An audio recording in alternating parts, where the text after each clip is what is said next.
All right, guys. So I am here with the famous Boots the Feline. Boots the Feline. Awesome, cool. So this is the first episode of my Tantra series. Told you guys it was happening. It's actually happening. But basically, if you guys want to know what Tantra is, okay, go to my channel, Connor Murphy Talks. I do a whole video on it. I'm not going to go too in depth, but essentially it is intimacy paired with meditation, trying to be family friendly on this channel so it gets monetized, right, and reaches more people. But yeah, it's primarily a spiritual practice, but don't let that fool you into thinking that the intimate portion is more boring because it can get way more intense. I'll explain that more on my other channel. But essentially, this is already part of the Tantra process because the Tantra process is less about performance and it's more about the connection. Basically, how successful we are in Tantra is way more about our connection than it is how physically good I am at the intimate portion, right? So this is actually, we're starting the Tantra process right now, okay? So this is it, like, this is the beginning parts. And guys, the parts that, you know, the more intimate parts that we can't put on YouTube, it'll be on OnlyFans. So go to the OnlyFans, link in the description, and yeah, I'll be DMing you some interesting Tantra content that is a little too profound for YouTube. So basically the first thing that I want to do is the more comfortable that we can get, the better, okay? The more you're gonna get more out of the Tantra practice if you're just completely comfortable, because the end game is that you actually get so comfortable that there is no separation between us, that you actually stop seeing me as another person and you start seeing me as yourself, right? Whoa. Crazy, it can get really crazy. So the first thing I wanna do, we're gonna, my friend AJ Mazard, he taught me this. So stand up real quick. And basically what we're gonna do is we're just gonna get loose and we're gonna scream as loud as we want and just kind of shake everything out. So on 3, we're just gonna scream and just let out a bunch of energy and it's gonna get us loosened up. Like, it really works. You're gonna feel a lot better after this, okay. All right? So on 3, we're just gonna, all right? Like a lion or like a cat, like a big cat, because you're Boots the Feline. Yeah. I'm a cat. Okay, ready? So 1, 2, 3. That was good. I was expecting to be like Boots, that was awful. Let's do it again. You know, like, what do you mean? Like, but no, that was good. Wow, I'm impressed. Roar. Wow. Hopefully the neighbors don't get mad. Okay, so awesome. Whew. So what to talk about? I actually have I have a cheat sheet on my phone because this is the first time I'm really teaching this stuff. So it'll be interesting. But basically, yeah, I want to get in a really in a mystical sort of place because Tantra has the potential to give you some really mystical experiences, right? And that's not the goal.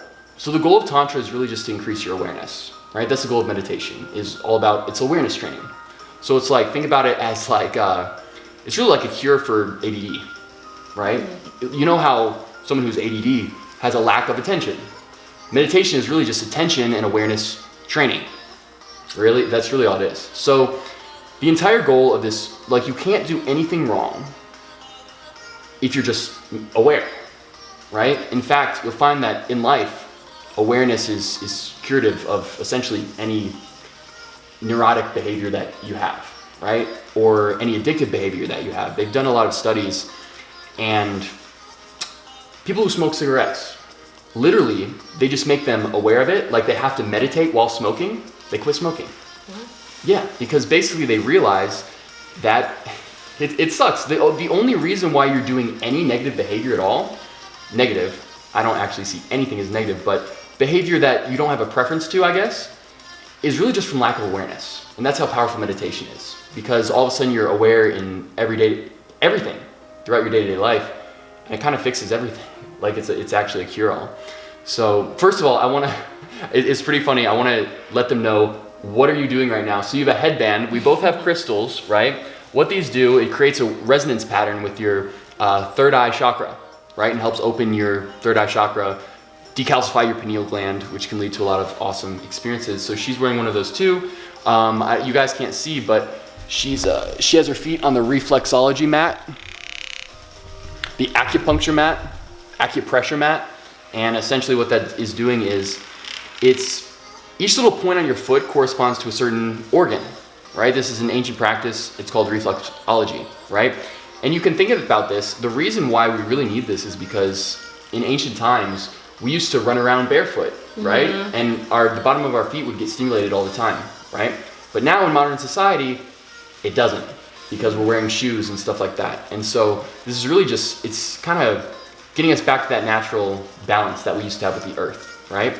And then of course, we have the little vibrating ball, and she's putting that on her sacral chakra, right? Where all that animalistic energy is, right? So we're opening up that chakra, because what Tantra does is it harnesses all that animalistic energy, and then we spread it to other parts of the body, right?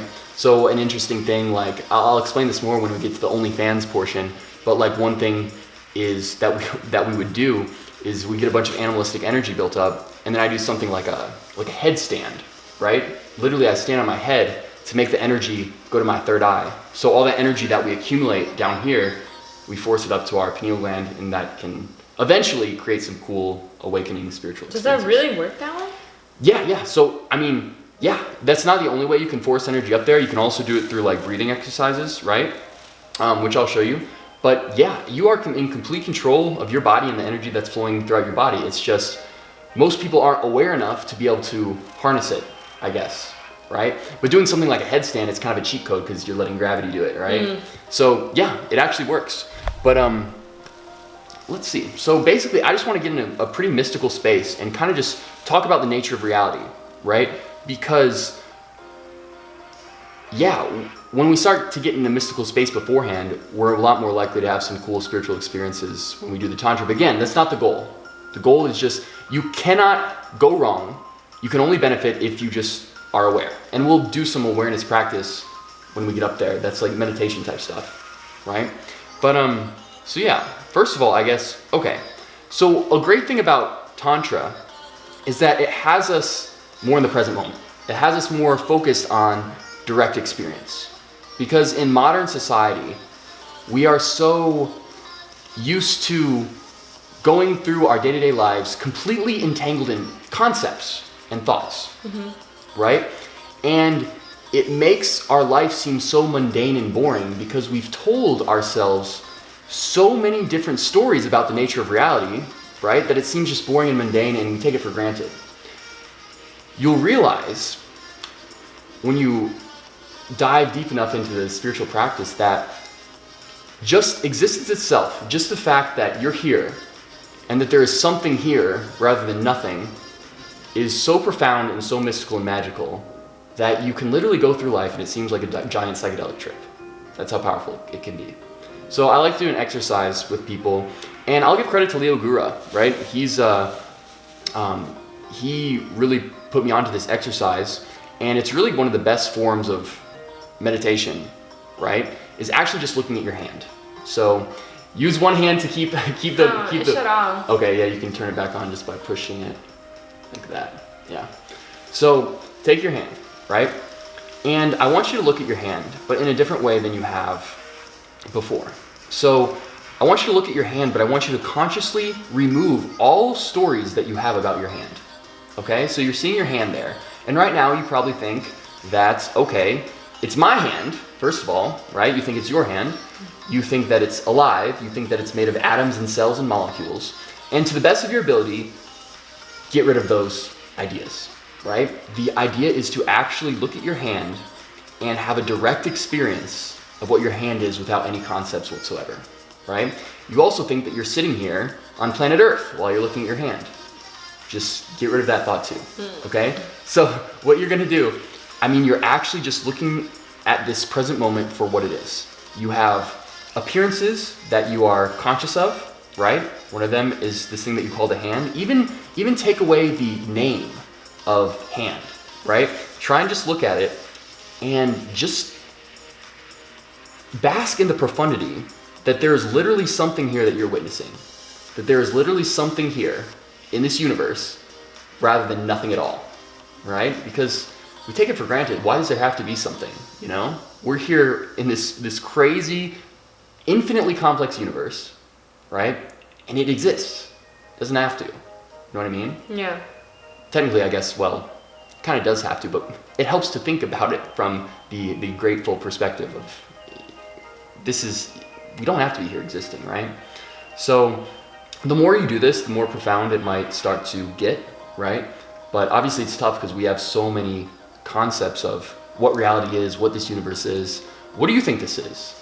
What do you think reality is? I don't know what the real point of it all is, but Right. I just think we're here. Immediately where my mind goes is that we're like very conscious. We're Yeah. so much more conscious than so many other beings in this world, Yeah, that's and it true. just makes me think like, why? Mm-hmm. You know, that's the big why. Of course. Yeah. The more you start really paying attention to life, and the more aware you become of stuff like that, you realize that too many synchronicities start taking place. Exactly. And you realize that it is just not the case, and you can verify this through direct experience, it is not the case that we're living in some mechanical universe that we're just the byproducts of. And, you know, when we die, the universe goes on and we just cease to exist. It's just not the case, No. right? Reality exists for a reason. And the reason is well, the only reason is really just to experience reality itself. But there's a lot that goes into that. So many people think that we live in this material world made of atoms, right? And we're just this byproduct of it. And that eventually this material got so smart that it evolved into a consciousness, right? But you can verify this through direct experience that that's just not the case. And that consciousness comes before everything. So what you'll realize through deep meditation, through Tantra too, if you practice it enough, is that you are existence itself. You are consciousness itself. You are God, right? And so many people have these misconceptions of exactly what that means, right? Because they think of this man in the sky, and of course that's not correct, not it, yeah. right? But you can actually verify through the direct experience that you are the creator of all of this. And I have a couple different ways of looking at it, but remember, your true nature can only be experienced directly, I guess, like who you truly are, right? Now I'm gonna give you all these concepts, and it's gonna be cool, it's gonna sound awesome, because it is, but they're just concepts, right? And don't get caught in the concepts, because these concepts are not the truth. They're not reality itself. They're just kind of like motivation and pointers to get you there. Does that make sense? Mm-hmm. So right now you probably think that you're this mind and body, right? That's who you think you are. You're this female with this body and this mind, right? And like, for example, I'm like a separate entity. You see me as kind of like separate, right? So that's kind of this illusion that we can actually like overcome. So what you are, you can think of this, it's really good to relate it to a dream. So what you are actually a giant mind, if you want to think about it like that, okay? So your infinite imagination. So what I want you to do right now is like, imagine a scene. Like right now, just imagine a scene like you're going through a meadow, right? Frolicking through a meadow, and you see a cool horse, right? Go and pet the horse. So you imagine that in your mind, right? Mm-hmm. So you see how you kind of had like halfway decent like pictures. You could kind of see it, kind of not. You couldn't really, you could like imagine yourself and think of the feeling, but you couldn't really feel the horse, I guess. What that is, that's a finite imagination, okay? That's an imagination that has limits. What existence itself is, what God is, what you are, is infinite imagination. So I want you to think of that. That's hard to grasp. It's hard to grasp because it's hard to really think about what infinity is. But that's what you are. You are infinite imagination, and you're creating this all right now for a purpose. Now, you're so powerful, and you have such this incredible infinite imagination that you were able to imagine that you forgot that you were this infinite imagination. You're so powerful that you were able to trick yourself into thinking that you were this separate entity in order to give you this profound experience of realizing what you truly are. So this is some crazy shit, right?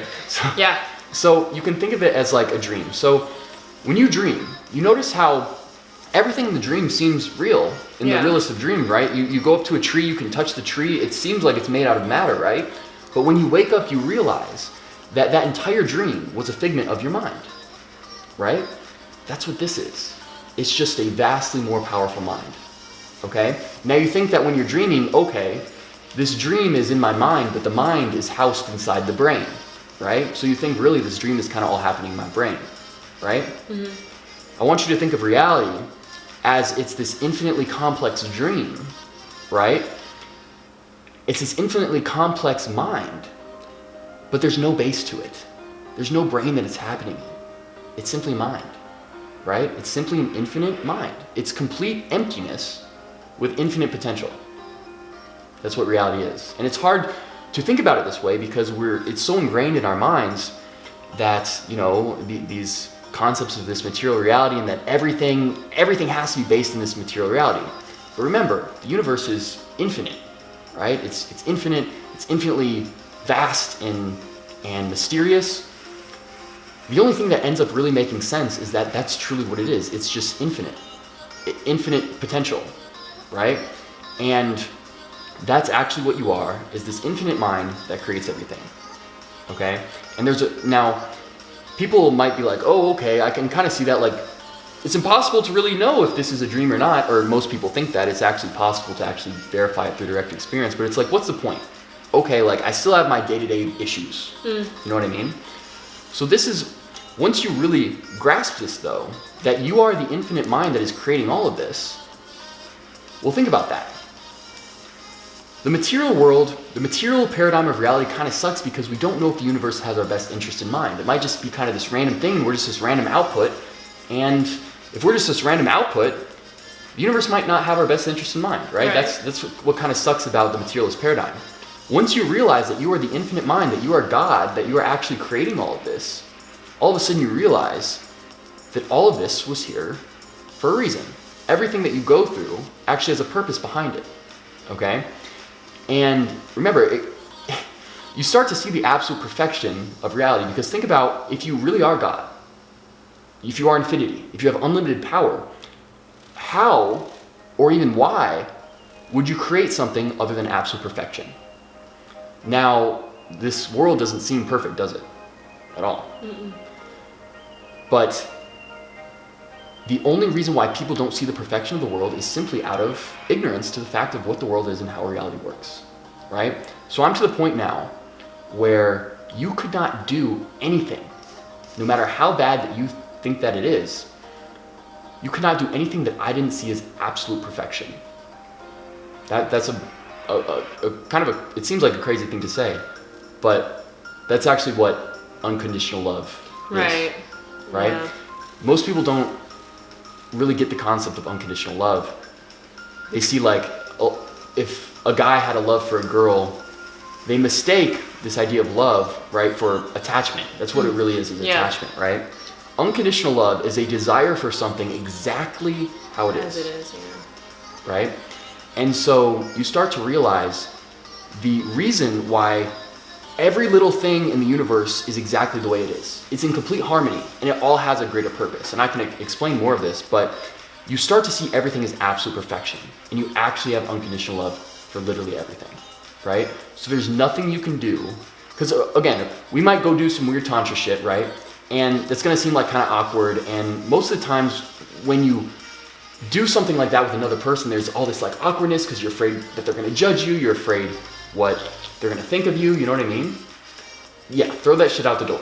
Because literally, there's nothing that you could do that is not absolute perfection, right? In like, that's a fact. Now obviously, like, yeah, in my eyes too, but in the, like, it is a fact in the universe. Universe is perfect. And we can talk about that. Like, what's something in the universe that you don't see as perfect? Something, I don't know, bad happening in the world right now. World hunger. World hunger, right? Yeah, it's yeah, that's an obvious one. Some people would take forever to like think of something. Yeah, it's easy to think of something, right? That doesn't seem perfect at all. Well, here's the thing. Yeah, why would that be perfect? Why would that be perfect, right? Yeah. Well, you have to understand the basic nature of dualities, right? So I want you to think of one basic duality, up and down, right? There's up, and then there's down. Oh, okay. You see where this is going? Yeah, I do see where this is going. It's true. Notice how you would have no idea what up is if there wasn't a down. Yeah. It's literally impossible for the mind to comprehend what up is if there wasn't a down. Yeah. Right? So think about this. Let's just take away this down. What's up here? Well, it's not up anymore. It's just like this empty space. Yeah. So you'll see that we, as God, had to create this quote unquote like bad or evil in the world to give us the context to what the good is. Okay? You cannot know what it's like to be satisfied and well fed, right? If you don't know what hunger is. If you wouldn't have the gratitude, right? Yeah. To say, wow, I am not a starving child in Africa, if there weren't starving children in Africa, right? Now you might be saying, Connor, well, this doesn't do, like, it's easy for you to say, what about the starving children in Africa, right? And that's when we can go and talk into the whole idea about reincarnation and how really just these lives are just these dreams, and it's kind of this progressive thing where we learn and we go through shit in each life that kind of carries on with us to the next life, I guess. And it all has like a greater purpose, right? It's the idea of like karma and all this stuff, but eventually all this stuff, all this suffering that we go through is just to give us context. Now here's the cool thing. That sounds kind of all well and good, but it doesn't seem very practical. Here's where it starts to get practical, right? We have this cool thing called memory, okay? So do you see how you have to experience this suffering in the world to get the context, right? Mm-hmm. But because of memory is this epic thing that was created to give us context without actually having to experience, right? So now we have the memory of what all this suffering is like, but eventually the world can progress to a point where we still have the context, right? So, but we don't have to experience the suffering anymore. The world is moving to a point where there will no longer be suffering because everyone is waking up. Everyone will realize these incredible truths, and they can be like me, eternally blissful, and I seem crazy, right? But actually eternally blissful, and everyone can get there, right? And it's not going to do you much good, me just talking to you about this shit, because you still don't believe it at your core. Because it's impossible to believe it at your core without directly experiencing it, right? But it'll set off a little spark in you and give you some motivation like, whoa, there might be some actual happiness out there to experience. You'll get on the spiritual path, you'll start doing a bunch of Tantra, you'll start doing a bunch of meditation, and eventually, like, you'll get there. And there's a reason why Buddhist monks meditate for 50 years, right? Because there's something to be found. But don't worry, you don't have to, because I'm coming up with this plan, right? You guys might be seeing the plan now. Through Tantra and certain plant substances, I think people can experience this stuff really, really quickly, right? And in fact, like in a matter of weeks or months, where it would usually take people years to experience. So that's the goal. That's kind of how I'm trying to change the world, right? I'm trying to get people to experience these amazing truths that I've experienced. But here's a good analogy, right? So again, this isn't the goal of Tantra, but you could consider it like the fruit of the labor, right? The best experience that you could really have from this tantric practice is the realization of no self, right? So you think that you're this mind and body, and that causes you a lot of suffering, right? Because of course, and again, you are the mind and body, but you're not just the mind and body. Yeah. Right? Does that make sense? Because if you think you're just the mind and body, well, if something goes wrong with your mind or something goes wrong with your body because you're identified with that, it leads to suffering, right? And what Tantra can do is bring us so close that the separateness between you and me like disappears, right? And so all of a sudden, we're doing some weird tantric exercise, and all of a sudden you look at me, and it doesn't seem like other. It literally just seems like you're looking at yourself. And it's impossible to really explain the experience with concepts, because it is a direct experience that you have to experience, but that's something that's possible. And again, that's not the goal. I don't want to get your hopes up that we're going to like experience that shit, you know, because I mean, that's like so life-changing. It's, you have no idea. Like, that is such a profound experience. It's so life-changing. Basically what it is like Mario, right? So imagine Mario. Mario thinks that he's Mario, okay? Imagine Mario realizing that he is not just Mario, but he is the pixels of the screen. He is not only the pixels of the screen, but he is the computer coding behind everything. He is the entire game, right? So he's realizing that he is not just Mario, but he is the pixels in everything, right? Now that's something that you can experience, but there's no mechanics behind it, right? You don't realize that you're some computer program. You realize that you're in a simulation without the simulation, a simulation without the computer programming behind it, right? You're in a simulation, but it's a mind simulation that you're actually imagining. It's just so powerful. Your mind is so powerful that it seems real to you. And it is real in a sense, because, I mean, this is what all there is, reality, right? But it's not as real as it seems to you right now in the negative way, where everything is so solid and it's like clockwork and it's random, and does that make sense? And so basically, what I'm doing, I'm just kind of warming you up to, and just have that going in the background of your mind, because that's actually something, that's why this practice is so powerful, because you can experience stuff like that. And of course, people think I'm so insane because it's impossible to really fathom this, because we've had these preconceptions of what reality is drilled into our brains from a very young age, but it's all for a reason, right? The universe was designed this way because it's to give us this profound experience of waking up. We cannot understand what it truly means to be God, right?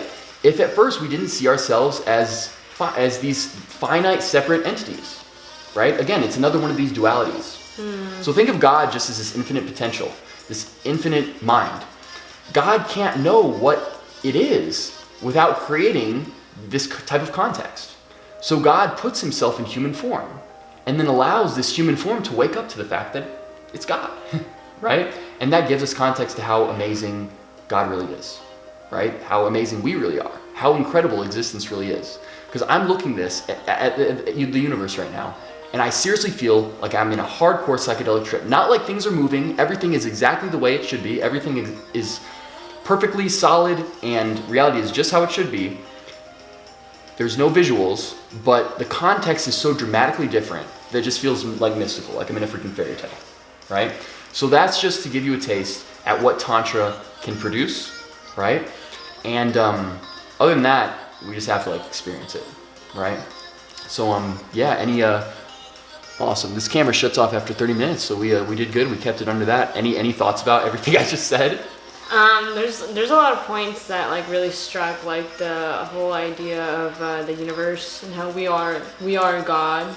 All those concepts, like these are things that like I've thought about a lot. Like my mom was very spiritual growing up. Yeah. Like every time she had a realization, or every time my brother had a realization because he did like an acid or a shroom trip, he'd share those experiences with me, and his whatever he learned, and that was one of the biggest ones that always stuck out to me, was that we are God, and that like love is good, because when you're loving someone, then you're loving yourself too. It just like is a cycle like that.